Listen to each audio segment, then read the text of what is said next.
নমস্কার বন্ধুরা, ইনস্টাতে রান্নাঘরে আপনাদের সবাইকে স্বাগত জানাই। আজ আমি বানাতে চলেছি ধাবা স্টাইল চিকেন। খুবই সুস্বাদু, বাড়িতে কিন্তু ট্রাই করে দেখবে।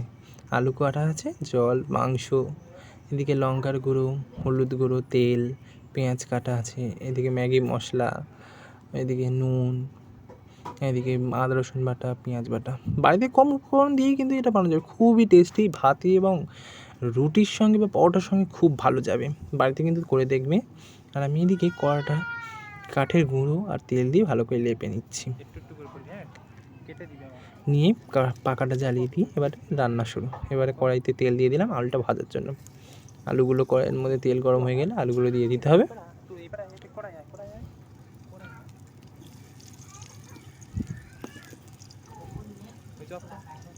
আলুগুলো দেওয়ার পর তাতে নুন হলুদ দিয়ে ভালো করে লাল লাল করে ভাজতে হবে। নুন হলুদ দিয়ে দিয়েছি, এবারে ভালো করে ভাজতে হবে লাল লাল করে। লাল লাল করে ভাজা হয়ে গেলে অন্য একটা পাত্রে তুলে নিচ্ছি।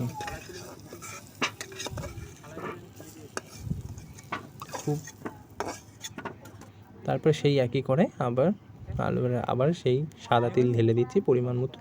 তারপর কুচিয়ে রাখা পেঁয়াজগুলো দিয়ে দিচ্ছি।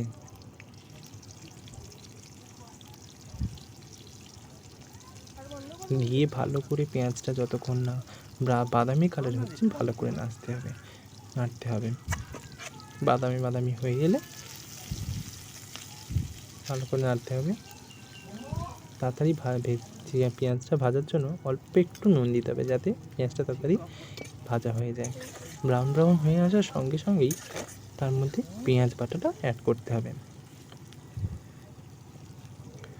পেঁয়াজ বাটাটা দিয়ে দিচ্ছি। বেটে রাখা পেঁয়াজ দিয়ে দিলাম। আমি এখানে দুটো পেঁয়াজ বেটে রেখেছিলাম, ছোটো দুটো পেঁয়াজ বেটে রেখেছিলাম। এবার ভালো করে নেড়ে নিতে হবে, ভেজে নিতে হবে ভালো করে পেঁয়াজটা। কুচনো পেঁয়াজটাকে বাটার দেওয়ার পরে এবার আদা রসুন বাটাটাকেও দিয়ে দিচ্ছি। পরিমাণ মতো আদা রসুন বাটাও দিয়ে দেবেন। দিয়ে ভালো করে ভাজতে হবে, যাতে না আদা রসুনের গন্ধটা থাকে। ভালো করে আদা রসুনটা তেলে ভেজে নিতে হবে ভালো করে, যাতে না আদা রসুনের গন্ধ থেকে যায়, কাঁচা গন্ধ। ভালো করে ভাজা হচ্ছে, 1-2 মিনিট ধরে ভাজবেন। 1-2 মিনিট ধরে ভাজবেন। তারপর 1 চামচ লঙ্কার গুঁড়ো, পরিমাণ মতো হলুদ গুঁড়ো দিয়ে দেবেন। তারপর পরিমাণ মতো লঙ্কার গুঁড়ো, যে যেমন ঝাল খায় তার পরিমাণ মতো ঝাল লঙ্কার গুঁড়ো দিয়ে দেবেন। দেওয়ার পর ভালো করে কষাতে হবে। মশলাটাকে যতক্ষণ ধরে কষাবেন তরকারিটা কিন্তু খুবই সুন্দর টেস্টি হবে। তারপরে মশলাটা বসে যাচ্ছিলো বলে তাই অল্প একটু জল দিয়ে দিলাম। দিয়ে পরিমাণ মতো এবারে আগেও নুন দেওয়া ছিল, এবার পরিমাণ মতো নুন দিয়ে দিলাম। দিয়ে ভালো করে যতক্ষণ না গ্রেভিটা থেকে তেল ছেড়ে আসছে ততক্ষণ ভালো করে কষাতে হবে। দেখতে পাচ্ছ তেল ছেড়ে এসছে। ভালো করে এখন 5 থেকে 7 মিনিটের মতো ভালো করে কষাতে হবে। তারপরে এবার আমি ম্যাগি মশলাটা দিয়ে দিলাম। দিয়ে এবারে মাংস কষানো হয়ে গেছে, এবারে গ্রেভি কষানো হয়ে যাবে, এবার মাংসটা দিয়ে দিলাম। দিয়ে ভালো করে আবার এটাকে 7 থেকে 8 মিনিট কষাতে হবে। যতক্ষণ কষাবেন কিন্তু তরকারির টেস্ট ততই বাড়বে। ভালো করে কষাতে হবে।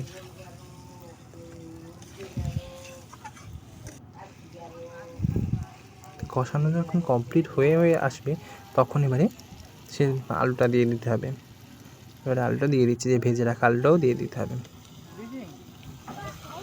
দিয়ে এবার ভালো করে কষাতে হবে।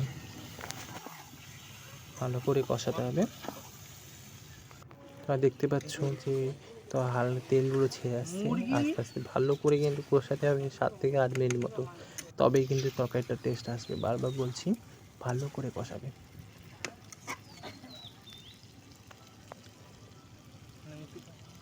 এবার তার মধ্যে দেখতে পাচ্ছ তেল ছেড়ে এসছে মাংস থেকে।